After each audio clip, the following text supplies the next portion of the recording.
এই street corner আয়োজন করেছি।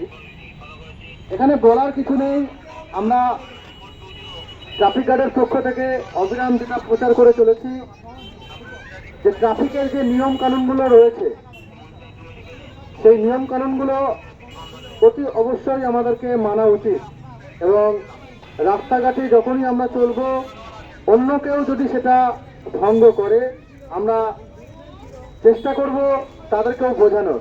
এখানে অনেকেই মায়েরা রয়েছেন যাদেরকে আমরা আমাদের ট্রাফিক সপ্তাহ যখন উদযাপন করা হয় তখন কাউকে কাউকে হেলমেট প্রদান করা হয়েছিল। কেউ আছেন এরকম হেলমেট পেয়েছেন? নেক্সট ইয়ার নিশ্চয়ই পাবেন আপনারা। আচ্ছা বাচ্চারা, তোমরা বলো, দুটো দুটো কোশ্চেন করবো, শুধু হাত তুলবে তোমরা। যে উত্তর ঠিক দিতে পারবে এখান থেকে তাকে 5টা চকলেট দেওয়া হবে, ঠিক আছে? আগে হাত তুলবে, উত্তর কেউ দেবে না।